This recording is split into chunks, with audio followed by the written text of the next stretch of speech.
Welcome back to Ultra Uncovered and our special edition of Leadville Uncovered. Today, we've got a very special guest, but first, myself, Russell Ditsworth, and Corinne Shalvoy are always joining you as the hosts here for Ultra Uncovered. But today, Ann Flower, Thanks so thank much you for so having much for me. joining the program.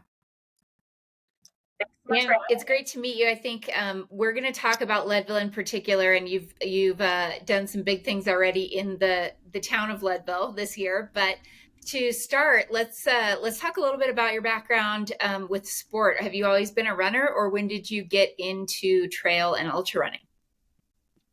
Right. So I got into road running when I was in medical school. So probably 7, 8 years ago. Had some good success there. And then my first ultra was actually my 30th birthday in 2019. I signed up for one of the Mad Moose races in Moab. And after that, it was kind of hooked. I was still finishing up medical training and then took a job in Ohio for a couple of years before I moved to Colorado Springs.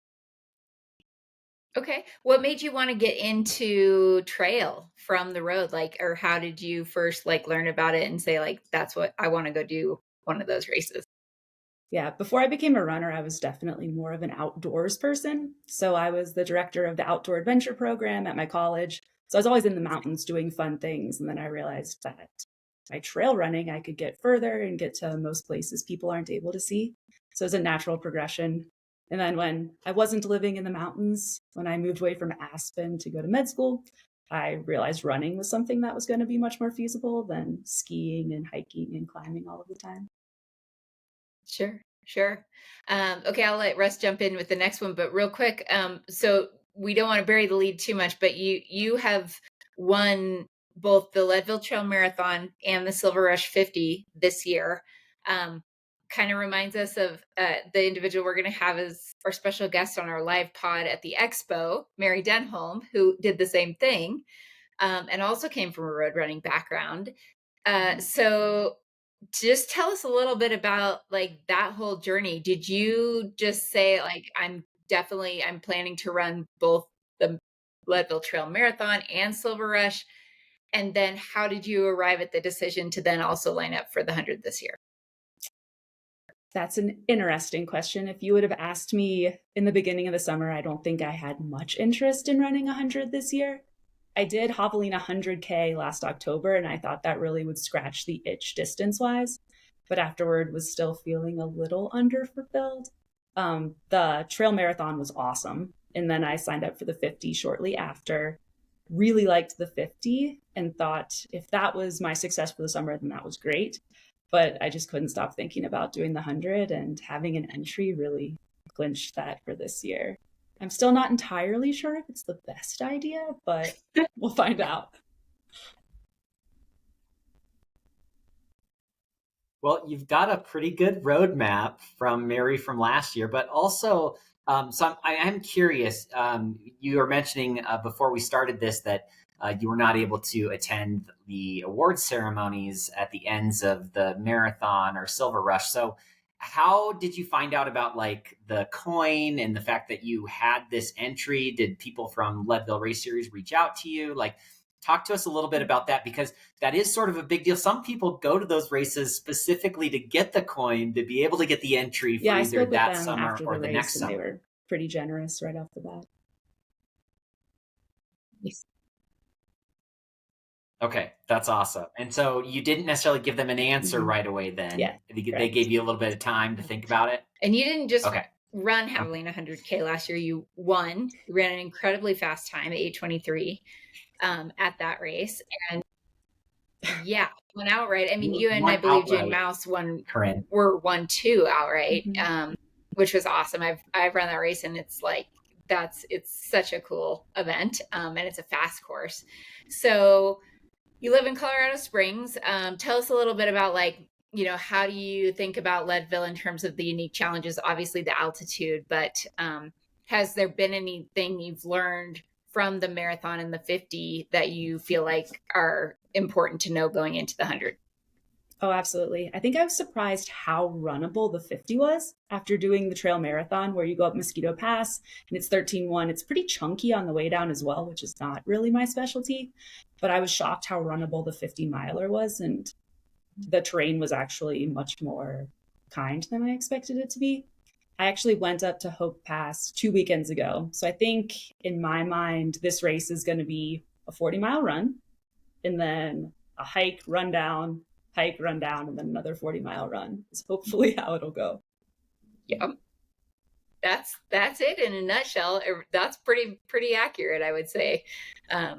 Did you have to adjust, like you had probably figured out some nutrition and like kind of the, the plan from a, hydration, nutrition, obviously if at Javelina, there's the heat factor, but did you have to adjust that a lot for like Silver Rush 50 because of the altitude, or how do you feel like you respond to the altitude?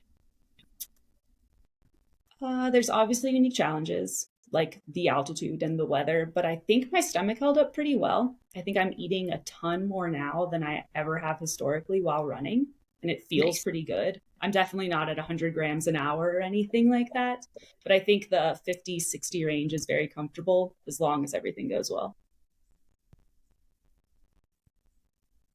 Very good.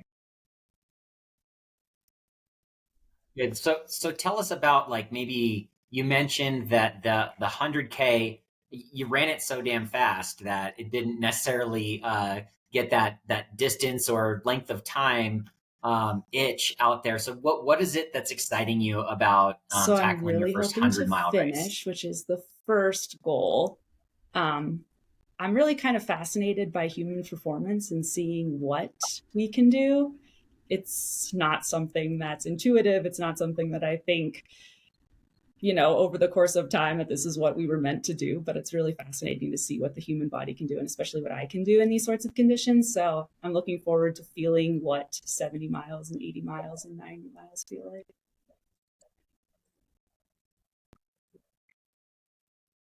That's awesome. I'd love to hear you talk a little bit about like your community in Colorado Springs. I'm a little bit of a Strava sleuth, but you're not very active on Strava.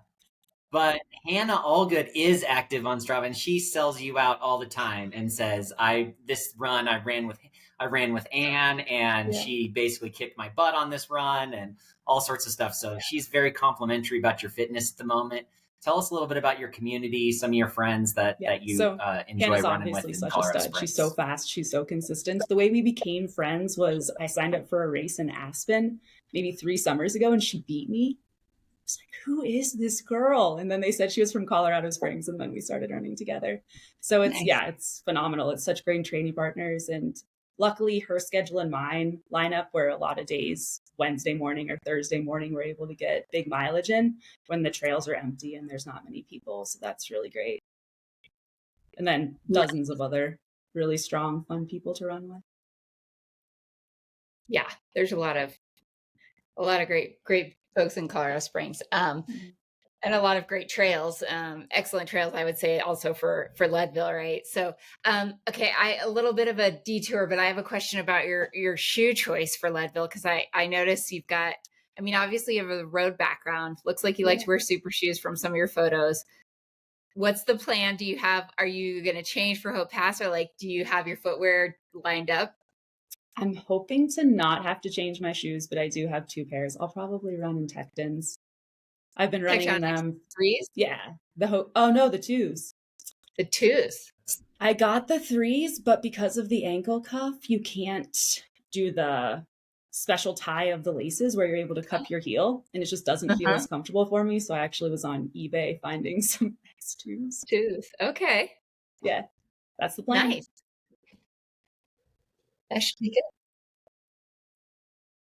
You mentioned your training lining up well with Hannah. Talk a little bit about like, you mentioned maybe medical school or some other things. Like, how does that piece fit into your training? Talk a little bit about your. I'm an emergency medicine professional physician, background. and some days that's a pretty chill job. A lot of days that's kind of a hectic job, but I think it puts me in a really great position for kind of suboptimal training conditions, because I work some mornings, some evenings, some overnights, but I'm pretty consistent on getting out and running most days. So sometimes I'll go from a shift that feels more like an ultra, trying to find time to eat and take a break and do that sort of thing, but it's the best. I'm a bit of a stereotype for emergency medicine, whereas many of my partners are also big into endurance sports. And so it's not uncommon for the Monday morning talk to be which mountain you summited or how far you biked or which lifting competition you won. So it fits the bill. Does that part of your brain turn on in relation to like the human performance side? Is that kind of like how what you're thinking about maybe on some of these running long definitely runs? Like keeps talk a me little bit about sane. that. I don't think too much about medicine, but I do try to simulate certain things depending how long the run is, just to keep my brain going. And I listen to a lot of medical podcasts during it. But I think there's a lot that went into being comfortable working in an ER that's helpful for running ultras, because it's quite unpredictable. The only thing for sure is that things are going to come my way that I may not be expecting, but the simulation and the preparation and the learning is the same. So I'm not a very reactionary person. When things happen or things change, I think I take them in stride pretty well. And that's very helpful for events like this, when the weather or my feet or my stomach might feel bad for a while, but I think I'm able to recognize that, address it, and move on. Nice. Okay, so let's talk a little bit about like your plan for your team that's going to support you. Do you have a crew? Are you going to utilize pacers? What does that look like? I am super fortunate for my crew. My husband, James, will be kind of my crew chief. So he'll be looking out for me first and foremost. And then Hannah, all good, and her husband, Gil, will be there. And then 2 of my friends from growing up will also be on my crew. I don't plan on necessarily having pacers at this time. I know Hannah's been asked by about every other female pro who's going to be there if she will pace them. But I don't plan on having pacers right now unless things get kind of dark. And then I think Gil is going to be my go-to. Nice. That's a good, he'll be good. He's got a good energy. Yeah. I really like Gil. He's a great guy. So he's a wrestling coach. And so I feel like if anyone can motivate me to keep going, it's probably him. Totally. Yeah. And he's always just like positive, just very like kind of motivational and upbeat and stuff. So that'll be great. So that kind of leads into like, there is, if you did use a pacer, there is the unique aspect of Leadville that you can mule. If you do go with that, like, are you going to be like, here, take everything? Or are you more like, I got to be self-sufficient here and I want to carry everything? I'm not sure yet. I have a love-hate relationship with carrying things while running. I usually like as little as possible, but I'm planning to have a vest for most of the time and then hopefully give myself a break, maybe between Outward Bound and the start of Twin Lakes, and then again heading back, but I'm not sure yet. Nice. Okay. For the last, Sounds for the leaving. Sorry. Yeah. I said leaving it nice and the aid flexible. stations have been so well stocked so far that for the 50, I just had a 1-hand bottle and it was plenty, because all of the scratch and never summer and the frequency of the aid stations is so impressive. They do a really good job. Nice. Okay. Another question that came to mind for me is just going back. I know you mentioned that you were a road runner. Did you run when you were young? Did you do other sports, or kind of like, what's your overall athletic history going kind of way back to childhood? I grew up in Cincinnati, so I played a lot of soccer.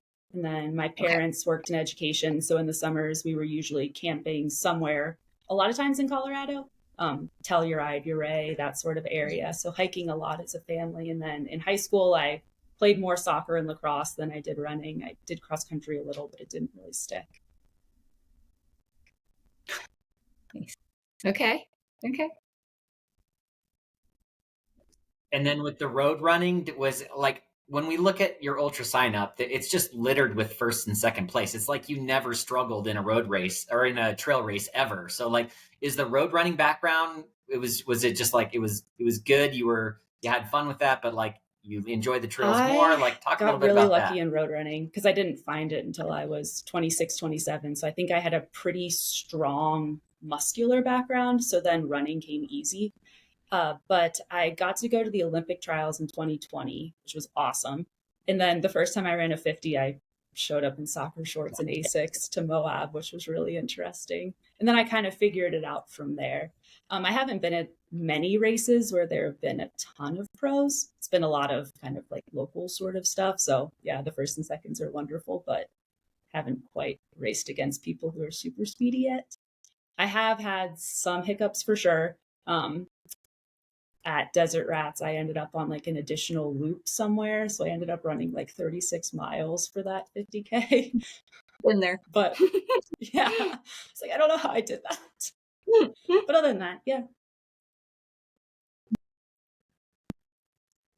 Oh, and okay. So for our listeners, in 2020, to run the Olympic trials, you had to have run under 2:45 in the marathon. So where did you get your trial standard? I was living in Columbus at the time. So I got it at the Columbus Marathon and then also at the Indianapolis Marathon.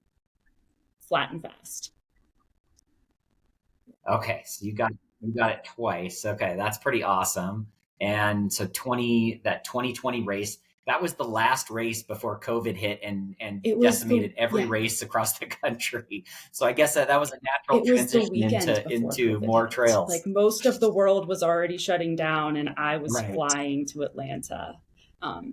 So yeah, it was a natural transition. It was also a really weird time because I was practicing as an attending physician 2 months into COVID.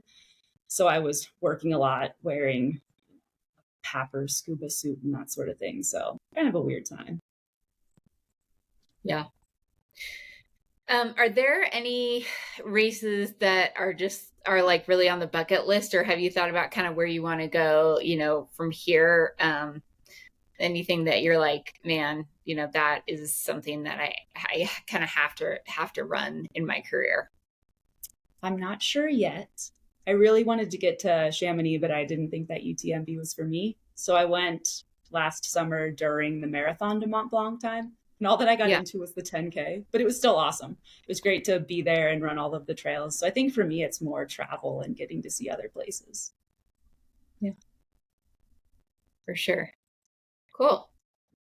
Okay. Any particular goals? I know for Leadville, I know you said that you want to finish, kind of want to just experience what it feels like after 70, 80, 90 miles. But do you have any other goals, either like objective or subjective, that you want to share? You don't have to share them. No, that's okay. Number one is to finish. I don't think that I'll start out necessarily slow, but I'll try to start out controlled. Like I said, one run, a big hike and a climb. And then I think coming back to Twin Lakes will be really where I'm able to decide kind of what type of day I'm going to have. If it's a just finish day, that's fine. If it's a run fast day, then that would be awesome as well.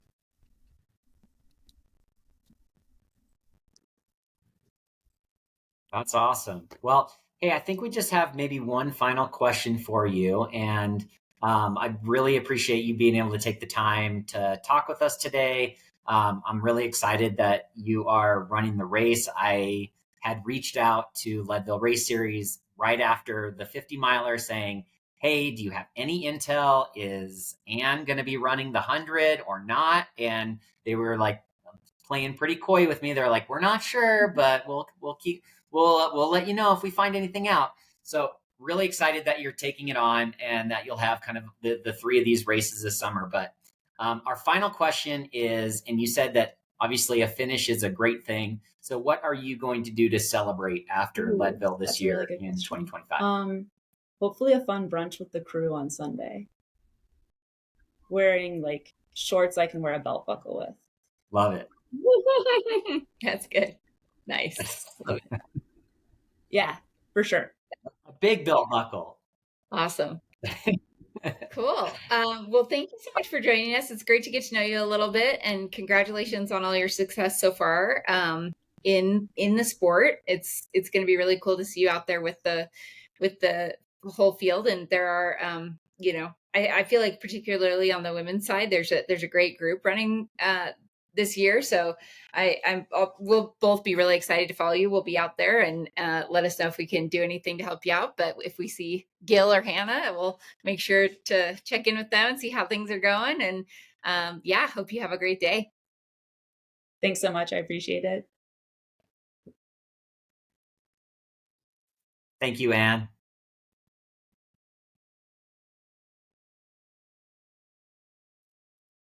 Welcome back to Ultra Uncovered. I'm Russell Ditsworth, joined as always by Corinne Shalvoy.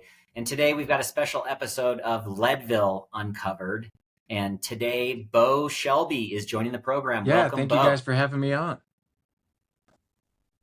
Hey, I would love for you to dive, just before we get into some specific Leadville questions, I would love for you to just dive into your athletic background. Like, did you play sports growing up? And then what brought you into ultra running? Because you are a young guy, but you've got a lot of results on ultra sign up. You got into the game pretty early, so I'd love to hear you tell us a little bit about your athletic background and then how you got into ultra running. I grew up in a small town, so I got to play a lot of sports.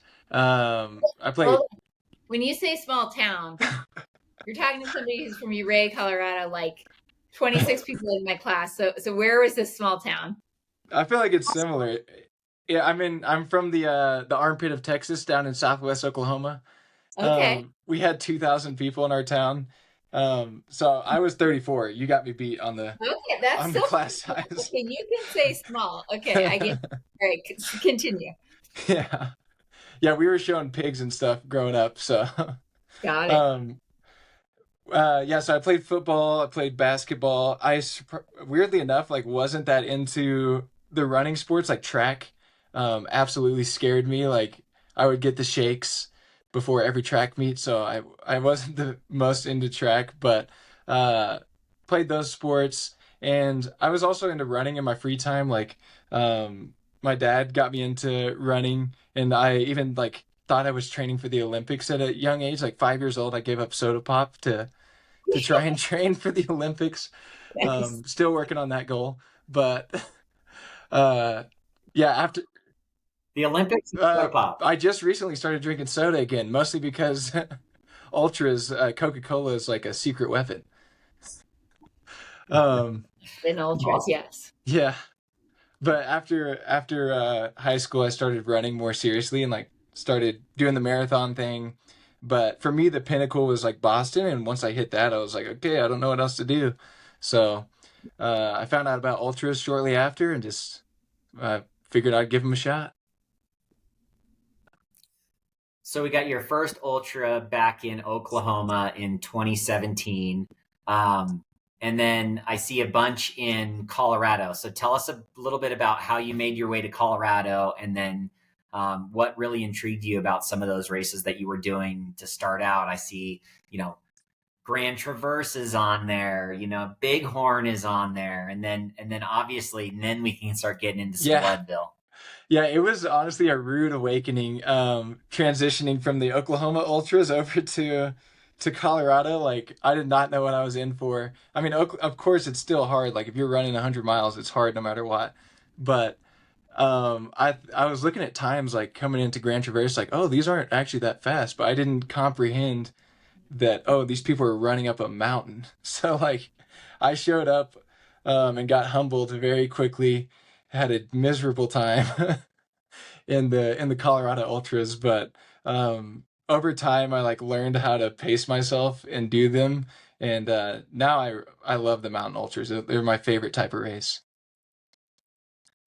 What made you want to get into these long distances kind of right away or out of the gate? I mean, you kind of are reminding me a little bit of Ryan Montgomery, someone who started racing in his early 20s, and but what made you say I want to do 100K and then I just want to do a 100-miler so early on in kind of that running journey of yours?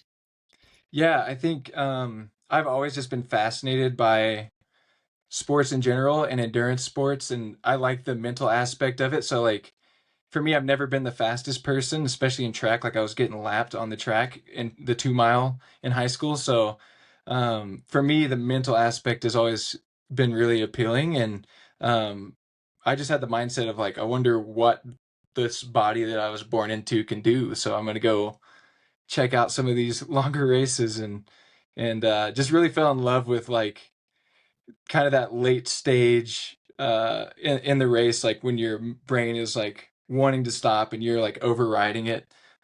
Just kind of fell in love with that aspect of it, and I don't know, just find it very appealing. That's amazing. Awesome.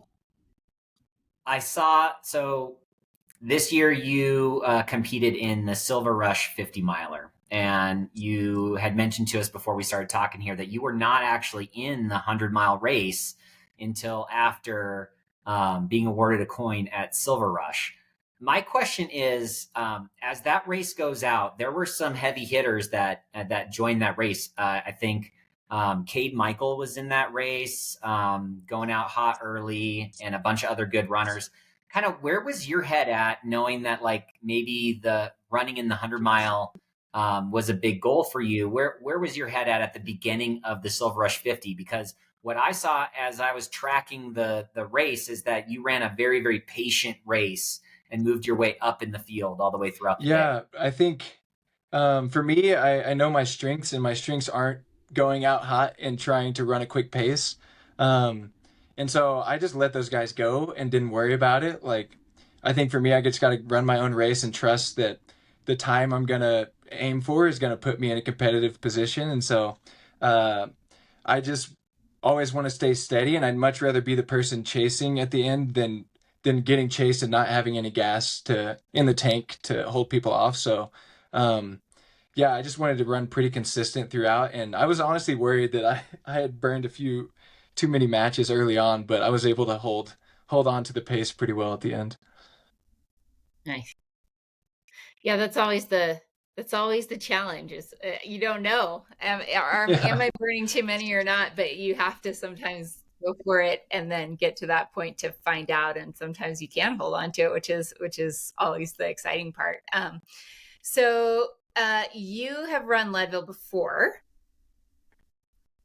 You ran it last year. Yes, that was my first time.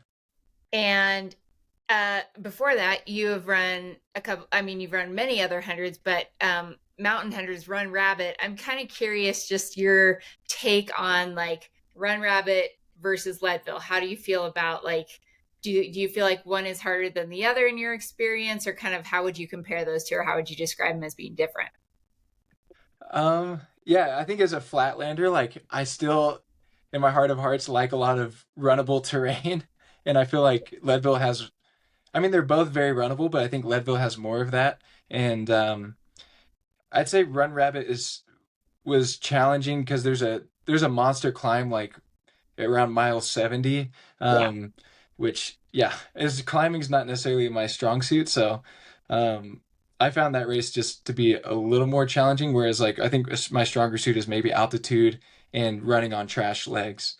So for me, I think it's Run Rabbit is a little more difficult, but for a lot of people, maybe it depends on strengths. I think they're both very challenging. And you were top 10. You were 9th at Leadville in 2024, running 18:35. So tell us a little bit about like how kind of this buildup has been. Obviously, you're in great shape because you ran a great time at Silver Rush, but do you have particular goals, and how has your training this time around been? I'd say my goal, my main goal for this race is I'd like to shoot for a sub 18-hour Leadville. I think it's a little scary because I don't know for sure if I'll be able to do it, but I think it's within my physical capabilities if I have a good day out there. But I think the lead up was really just getting back to like just enjoying training. And like earlier in the spring, I was training for a 24-hour track race, so a lot of flat miles. And I did like a 6-hour run around a track. But as we've gotten closer, like I've shifted to more long back-to-back mountain runs, like did 4-pass loop out in Aspen more recently. Yep. So nice. That's a great one. It was beautiful. Yeah. You mentioned running on trash legs. I think that's what the last 40 miles of Leadville is for everybody. So tell us a little bit about how that went last year, and like how you felt like you were moving either through the field or just like compared to your own expectations in the last half of the day last year. Yeah. I think I went out pretty conservative overall. So my hope was that I'd be able to be strong, but you never know. But at the end of the race, I think I felt really good for the most part. Of course, I was hurting, but I I was really happy with the way my legs were turning over, and yeah, I'm not sure I have much time to improve in the back half of the race. Okay, well then, where do you think you're finding that time, the extra 35 or 40 or sub 18 time? The aid A stations? little bit, yeah. I did kick my feet up a few times in the aid stations, so I think I could get moving through there a little quicker, and then I think I also have to go out a little quicker. Probably the first 20 miles have to run through Turquoise Lake probably a little faster. Nice. Yeah, that sounds like a good plan. I'm kind of just baffled that you're as young as you are and you've done what you've done. Tell us a little bit about these. Like you said, you've gone over 200 miles twice in the past. Tell us about that. And does that shift your perspective now on thinking about, like, do you feel like you can come into this like, oh, it's only 100 miles kind of mindset, or this is not the longest, this is not the hardest thing I've done, maybe? Yeah. It does help put it in perspective for sure, the 200-mile distance. Yeah, to me, like a 50-mile feels like an all-out sprint. So like I was very nervous before the Silver Rush race, whereas like Leadville, I usually come in lower nerves, because I get to run slower, which I enjoy. But the 200 milers, like I think they help me in this race still, because mentally it just helps me feel like this is a short race. This is almost like an all-out effort from the get-go. Whereas I think if I didn't have that experience before, I probably this distance would be more daunting. It still is very daunting, don't get me wrong, going into it. Yeah. So both of your 200 experiences have been at backyard ultras, correct? Yes. Okay. So that, for everyone who isn't aware, is a 4.17. What is Yeah. 4.17 mile loop that you have to do on the hour every hour Yes. for as long as you can. Yes. And so it's such a fascinating concept in terms of running.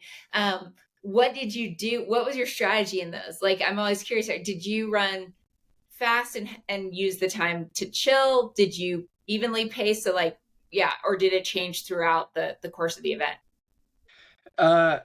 Yeah, so I've done the backyard 3 times now, and I think I learned over time what I should be doing versus shouldn't. But I kind of just fill out the course, usually do a pace that feels very easy, very manageable, comfortable, but not try and drag it out unnecessarily long. So what that looks like for me is usually 50 minutes out on the course, 10 minutes back in, and then just kicking my feet up, taking my shoes off as soon as I get in, and just spending that 10 minutes to eat and just hang out with friends. Okay. Interesting. So do you not eat when you're running? Do you only eat when you're stopped, or do you also take in fuel while you're out? Yeah, that's a good point. I probably eat half and half. I'll take sometimes even take ramen out with me on the course. Nice. That's got to take your pace down just a little bit, eating ramen. That's awesome. Carrying that weight around. Okay, so go ahead. So 220 miles, that's over 2 days. How do you feel like you deal with the sleep deprivation piece of it? And is it caffeine? What are your strategies there around sleep? Yeah, the last 2 times I did the backyard, I tried to hold off on caffeine for the first 36 hours and just start taking caffeine night number 2. And that worked pretty well for me, but you're also trying to sleep night number 2, so it's very conflicting. But ultimately, caffeine is a desperation move for me.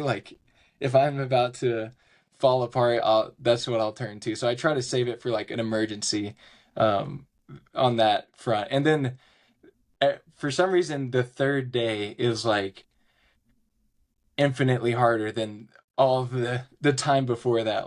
Once the sun comes up and you're just baking out there and you feel delirious and just depleted, I haven't been able to push through that point yet.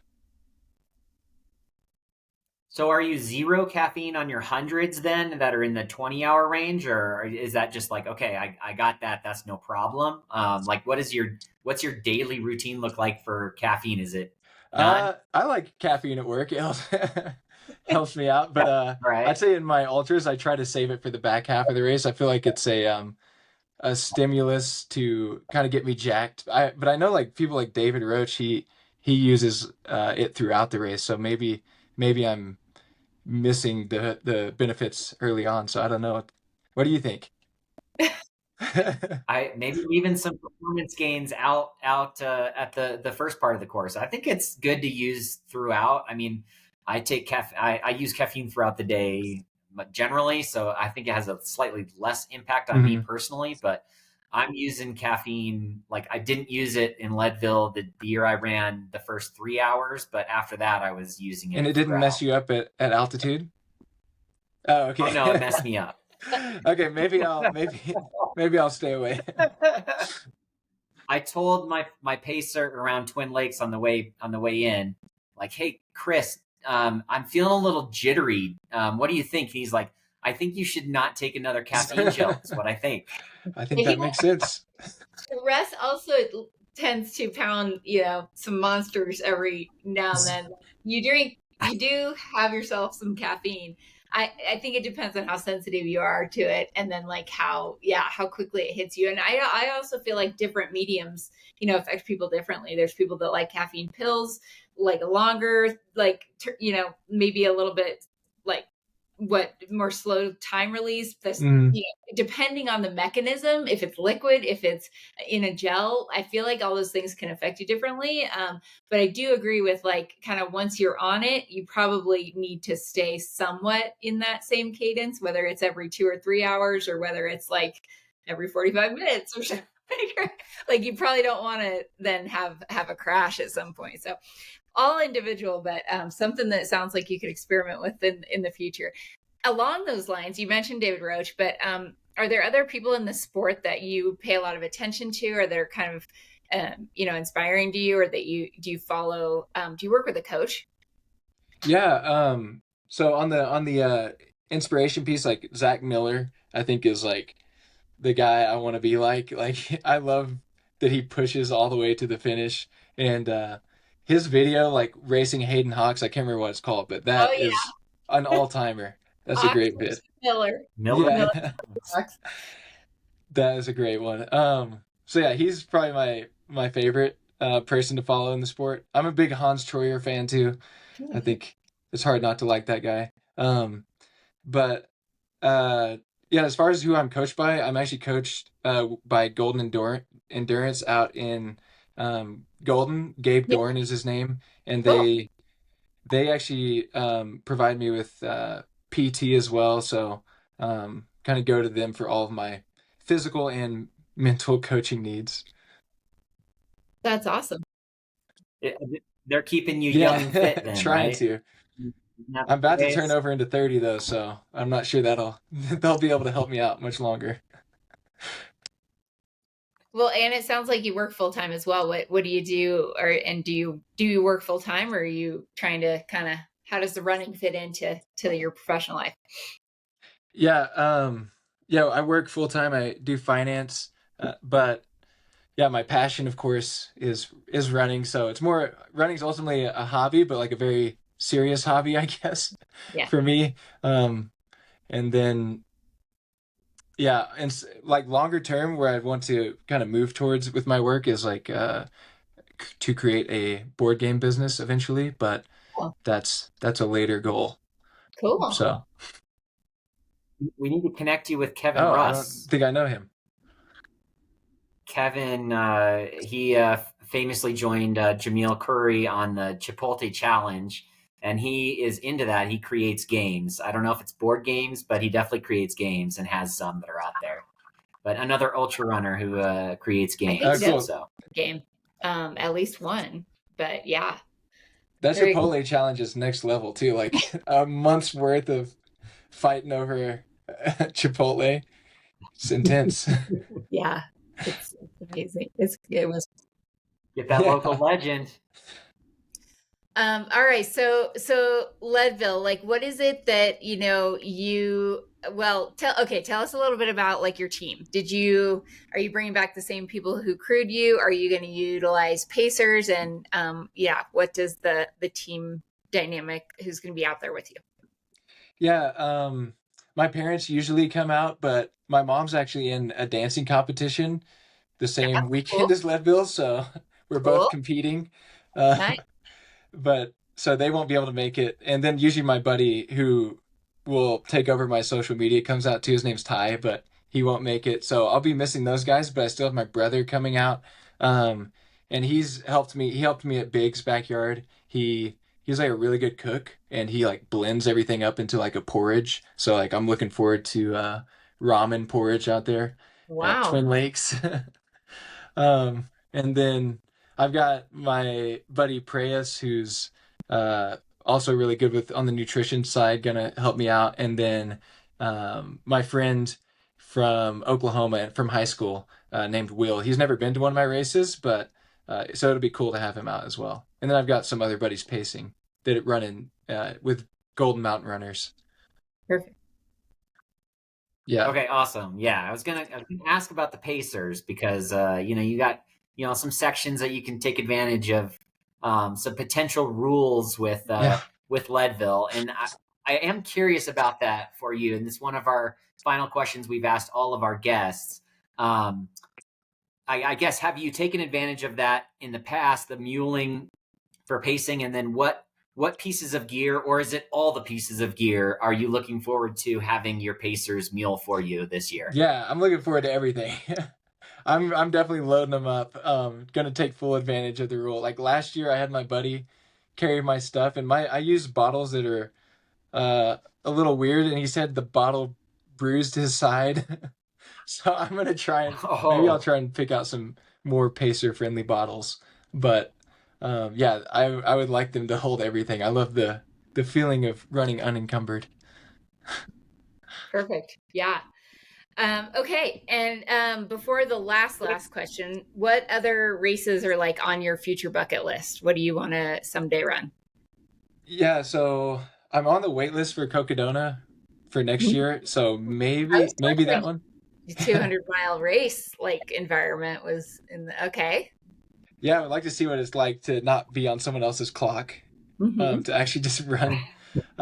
So maybe that one, and then another one that I want to knock out at some point is to make the 24-hour U.S. track team. And so I tried that out in April, but fell well short. So I'm going to give it another shot eventually. So what is the mark? Because I see 137.7 miles. I'm guessing that was the 24-hour track race. What's the mark that you need to hit to make the team?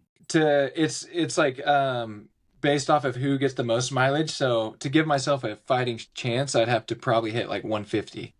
Would have to be. Okay. So it still feels like a ways away. But if I can string together, I fell apart a bit in the track race the last time, so just got to stay more consistent. Like, was it?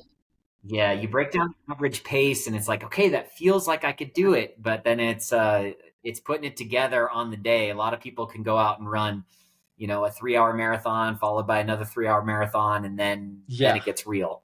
And then it gets very boring too, and you're just like, man, where do I get the motivation from? Yeah. What was it that became the issue? Or was it physical, or was it nutrition? What kind of ended up being or motivation? I think honestly, I just didn't come in good enough shape for it. Probably is the answer. Like I think I just needed. Usually, like I kind of take a break over the winter and focus on snowboarding and having fun. So I just probably wasn't in as good a shape as I needed to be. You got to turn that into like skimo instead of split. Go the European route next. Exactly. Awesome. Okay, so our last question is: what will you do to celebrate a successful 2025 Leadville 100? Yeah, I've heard y'all ask this one, so I was prepared for this one. I'm gonna have a half gallon of whole milk. Oh is my plan. Last year when I finished, I was craving it so bad, but nobody had any milk. So Okay, so if you're in Leadville and you've been following Bo's race, bring some whole milk to the finish line. that's right. We can both partake. All right, as long as it's not raw milk, I think we can figure that out. I don't know if we can source raw milk in Leadville, but whole milk, we can probably get you some of that. So awesome. Well, great to know you a little bit, Bo. Congrats on everything. It's you already have a very extensive ultra running career to date, and we'll be excited to follow Leadville this year and see you try to chase down that sub 18. And yeah, thanks so much for coming on. Yeah, I appreciate it. Thanks again for having me on. It was fun. Thanks, Bo. Thanks. Welcome back to Ultra Uncovered and our special Leadville Uncovered coverage. I am Corinne Shalvoy, joined by Russell Ditsworth as always, and today we are here with Lea Mulligan. Lea, thank you so much for being on. Yeah, thank you all for having me. For sure. So we want to get to know you a little bit, introduce you to any listeners out there. We know this is going to be your first time at Leadville, so we're definitely going to talk about Leadville. But to start with, tell us a little bit about, have you always been a runner? What is your athletic background? Yeah, so my mom was an ultra runner, actually. Some of my earliest running memories are running into 50-mile finish lines with her and kind of just being immersed in the community. So it's kind of my roots. I ran cross country all through high school until my senior year, and then decided I really wanted to do a 50K instead of my senior season of cross country. So I ended up having kind of an adventuresome senior year of high school and did my first 50K and was kind of hooked on ultra running from there. That's amazing. I saw your very first result on ultra sign up was from age 13. And not an ultra, but still an awesome trail race. Looks like a 10K or something like that. Now that you mentioned that you did high school cross country, I'd love to hear you talk about what your coaches thought of your trail running like history and your habits. And did you like to train on the trails, and kind of how was that working with the high school process there? I feel like it didn't complement high school cross country as much. I ran D3 cross country in college as well. And my coach in college was a lot more on board, where we didn't have a track team at my school. So I had like cross country season, and then I had trail season in the spring. And I went to school right by Smoky Mountain National Park. So he would let me go and do my weekend long runs in the Smoky Mountains, as opposed to doing like a road run from campus. So it was kind of a marriage of like working on speed during the week and then being able to go and adventure in the mountains a bit more on the weekends. Could you drag your teammates out to these long runs? Somewhat. I made one do a 50K actually, and I got sick before it, and I thought I was going to be having a great time, and he ended up having a great time, and I felt terrible the whole time. And oh no! Very comical experience. Where I think he loved ultras after that. He was like, "I'm fantastic at this." It's very funny. No, thanks for like validating my assumption, because I was like, maybe we have to ask if her parents are ultra runners. So like the fact that your mom is an ultra runner, like number one, that's super cool, and number two, like I feel like we're starting to get to that point where a lot of the younger athletes in these fields were like learning that they learned about it through their parents, which I don't know, I just feel like that wasn't the case 10 years ago, 10, 15 years ago. So it's really cool to see younger generations like adopting it and enjoying it. So what kind of brought you to this point with Leadville? You've run a number of 100Ks, it looks like. I mean, even internationally, CCC, you've done. So why Leadville? Why Leadville for your first 100-miler? Yeah, so it's actually it feels like my first. I did Pinhoti 100 5 years ago. But I walked a lot of it, and I ate mac and cheese and just like wonderful, totally hung out for the experience. And this is the first one where I'm like, I actually care, and it's like really poured into the training process a lot more. Okay. So it like kind of my first, kind of not in lots of ways. But yeah, Leadville's just been a race that I've known forever. I think I read Born to Run my junior year of high school, And I have like a screenshot and old photos of looking at the sign up page when I was like 18, 19, being like, man, that would be wild if I could do that someday. And then kind of all the stars aligned this year. Was trying to figure out a summer season for racing with something in the mountains, and just got really excited about the prospect of Leadville. Okay, you're being super humble because I just looked and you got second at Pinhoti. So you ran mac and cheese, but you ran 22 and something, 22 and change for second place. So I would say that was probably a pretty successful first 100 miler, even if it didn't feel like it. We're 22 years old, like, so that's incredible. So I don't know. I mean, you should definitely take a lot of confidence from even that. But yeah, it just seems like you're just growing and kind of improving in your results over time. Like you were fifth or we were both at Gorge Waterfalls earlier this year, the 100K. I assume maybe you were trying to go for a world spot there, but you ended up fifth, which in that field is amazing. So, yeah, like just talk a little bit about kind of your long-term goals with running. Is this something that you really want to pursue at a professional level? Like, or what are you kind of drawn to and what are your goals for the future? Yeah, it's cool. Pinhoti's kind of the beginning. I emailed David Roach and asked about coaching 2 days after that 100 and the 100 delirium, where I was like, oh, I want to be good at this sport. Like I loved that experience and really wanted to I had no direction. I had no idea what I was doing before that. I was like, I kind of want to dial this in, and gave myself 2 or 3 years where I was like, I'm going to train really hard for 2 years and then just go back to playing in the woods. And then just kind of got hooked on the process where I love lining up in these competitive fields and just seeing how I can improve over time, where I didn't view myself as a super competitive runner getting into the ultra scene. And now I really would love to be. It's really cool being able to see the progress, where this is probably the first year where I've been like, okay, maybe I can actually be really good at this sport. And I feel like I'm trying to pick races that are kind of measuring sticks, where Leadville's kind of terrifying, but it's one where I want to learn a lot from it and kind of go forward to try to do other 100s. Are you still currently coached by David? Yes. Yeah. Okay, awesome. Well, I would love to hear what kind of advice the Leadville record holder has given you as you lead up into this event this year. Yeah, I actually just had a call with him an hour ago, so that's apropos timing.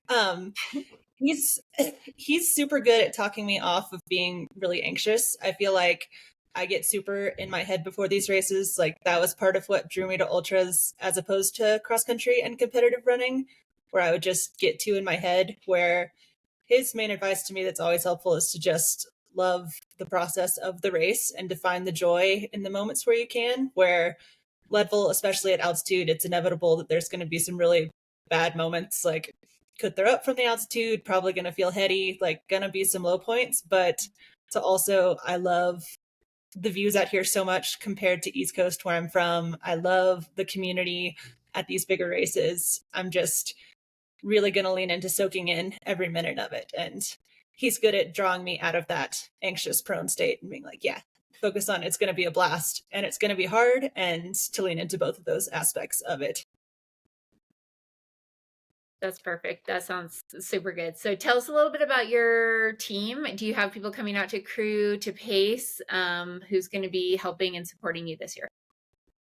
Yeah, I'm super excited. I have 5 friends from Tennessee that have come out. I was pretty surprised. I convinced everyone to come out here. I've got 3 people that actually paced me in my first 100 that are coming out. Perfect. And also pacing me for this. So that's going to be fun.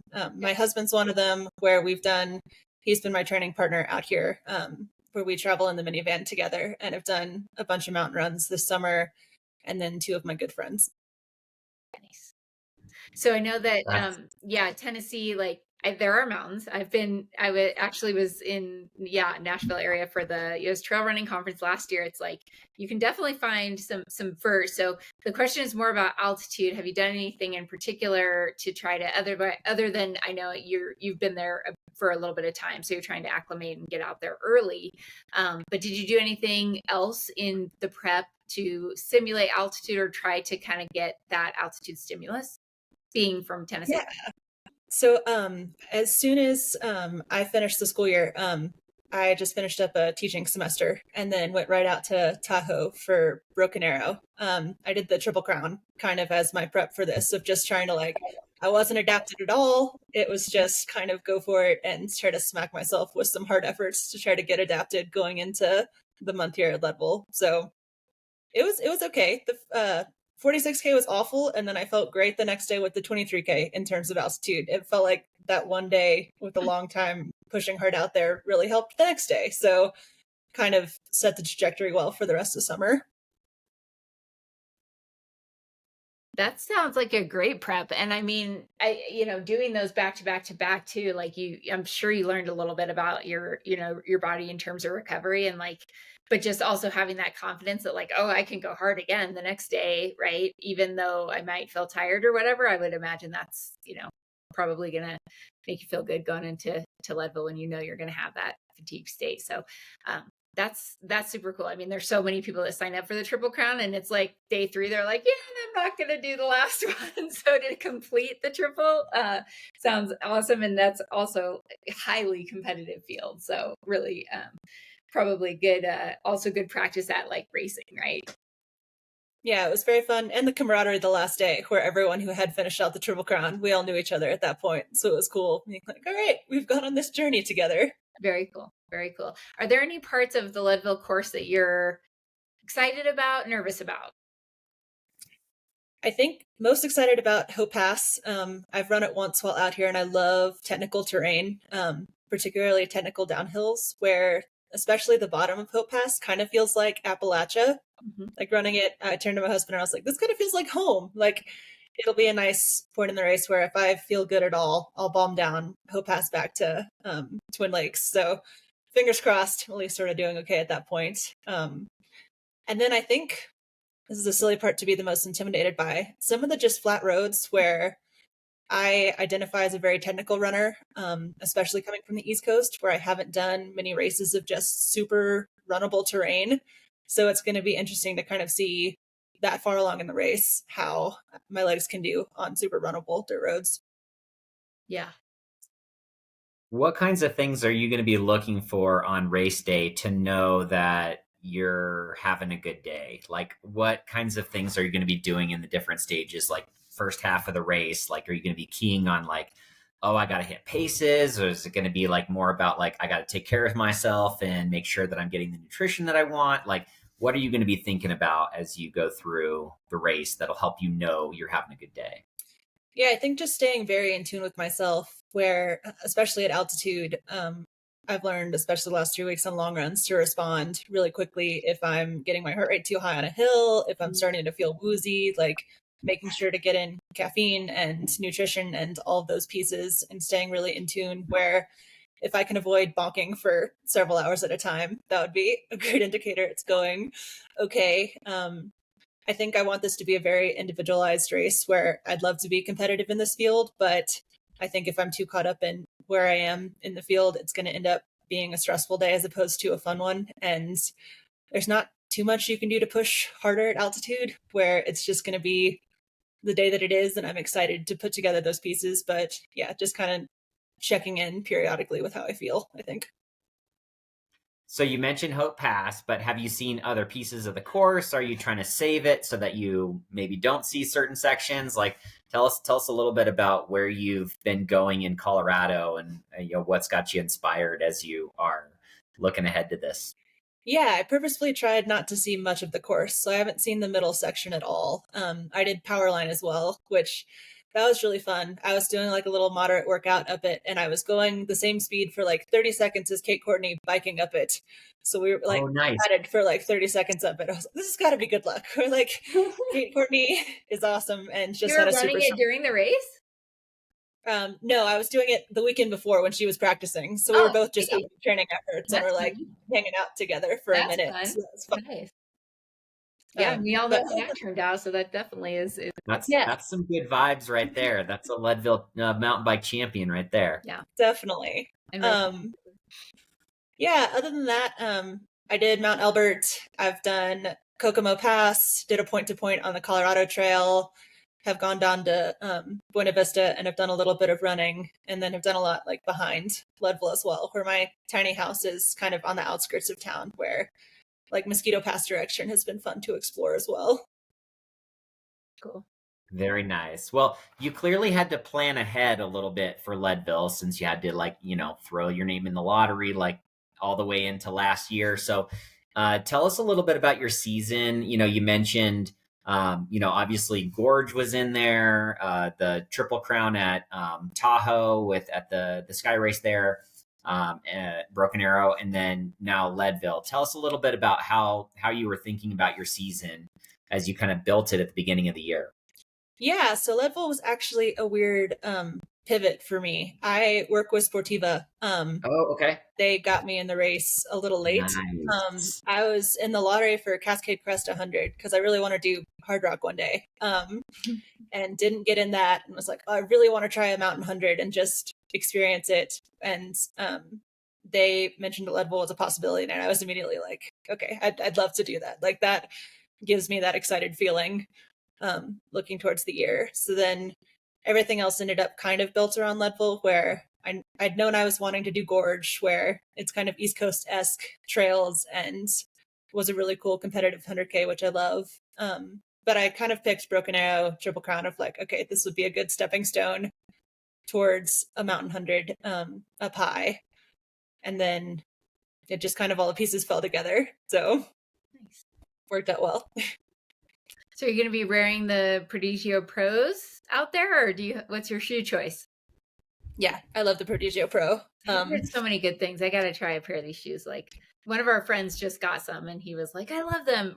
Kyle just got a pair, and he's in love with them, and we both have narrow feet. So he used his reward from an age group placing at the Leadville race, the heavy half. Yeah. And so, Sportiva's helping support Leadville and obviously connected with you, Lea. So that's great. And yes, he found some Prodigio Pros and has been very excited about them. And his favorite color is red. So it works well for him, Mr. Kyle. Yeah, exactly. Yeah, they're super, super comfortable. We look like my poor dad. I have like hundreds of shoes in my garage at home, and my parents are coming out to Leadville. And between my husband and I, we've populated the porch of our little tiny house with probably 12 pairs of shoes at this point, where my dad's going to come over. I'm like, I'm so sorry. The shoes follow us wherever we go. It's fine. That's as it should be, right? Yeah. Has your mom ever run Leadville? She has not. She has not done 100. Okay. She's done 50s were kind of her sweet spot. But I have a visceral memory of her coming out here. I worked an internship in Colorado in college, and she came out and visited me and was like tearing up looking at the mountains in Leadville because she hadn't experienced anything like it before. So she, as soon as I got in, was like looking at plane tickets to come out, where she hasn't traveled to many of my races, but this is going to be a really special, like, family feeling one with her. That's awesome. That's going to be so cool. Okay, we have a couple of just last questions. One is that, Leadville is unique in that it allows people to mule. So is there a piece of equipment or nutrition or an item that you're most looking forward to passing off to somebody at the point that you are able to do that in the race? Yeah, I think I'm super excited just to get the weight off of my shoulders. I remember having super sore shoulders and super sore lower back after so many ultras, and it's going to be nice where the 100K mark is normally where I stop. So that'll be nice to be like, okay, everyone take the stuff off me per normal. And then I think might do a handheld and put some gels in my shorts to kind of still have stuff accessible. But for them to have extra water resources and stuff for me will be really nice. Can confirm it is very nice to hand off your stuff to somebody. As Russ and I both ran Leadville as our first hundreds and both gave our little vests to our pacers, and yes, they carried them the whole rest of the way. So it'll be very common for you to see a pacer with their pack and then their racer's pack over the top of it. It's a little double pack action. It's even more impressive with like one on the front, one on the back. Like, I don't know. I feel like we need to try that method too. That might be good, but no, it's like, if you can do it, yeah, get rid of that weight. So perfect. All my pacers love the raid belt, so they're going to have their raid belt and then my pack on probably. Okay. So that should There work you go. well. They can look a little less goofy. Because they're not going for that long a distance. They can probably put all their stuff in their raid belt because that carries a decent amount, and then throw your vest on. Nice. Be good. Cool. All right, Russ, you got the last one? Yeah. So our last question for you, you've been in Colorado a little bit. Maybe you've been able to see what's around in Leadville in terms of places for after the race, that kind of thing. So our question is, what are you going to do to celebrate after Leadville Trail 100 this year? So it's not a Leadville thing. I love sushi. And one of my favorite sushi places in the world is ironically in Breckenridge. Oh. Right by the beach. I don't know why. It's really good. Bluefish sushi. But my husband has offered to go get takeout from Bluefish Sushi the next day for dinner, and probably going to do, my friends had mentioned Lord of the Rings or Harry Potter movie marathon with some sushi the next day. Man, yes. Normatec boots in there. That's all you need. Just sit there with some sushi and some movies and enjoy the rest. Awesome. That's a great answer. And man, it's like you were prepared for that. He's going all the way to Breck to get sushi. Super cool. Well, you kind of alluded to it, but do you have any particular goals for the race, whether it's a time, placement, feeling? I guess a goal always I would just love to finish, where I really want to just respect that 100 miles still feels like a scary distance to me and a big accomplishment, where if it's 29 hours and I finish, I'm going to be so excited. Deep down, I'd love to podium. I think on a good day, I have a chance to do so, but I'm going to have the day it is. So I'm going to keep that in a deep down place and maybe get excited about that prospect at 100K if things are going well. But otherwise, just going to make it to that finish line. Nice. Yeah. Well, I think that's a smart way to approach it. And, we really appreciate you being able to take the time to spend a few minutes with us on the podcast and share some of your stories. So thank you for that. We'll look forward to seeing you out there and cheering for you while we're there. We will be out at the race as well. So good luck in these last few days dealing with the taper tantrums, and we will see you out there. Thank you so much. Awesome. Thank you. See you all in just a few days. Yeah. Great to meet you, Leah. Thank you.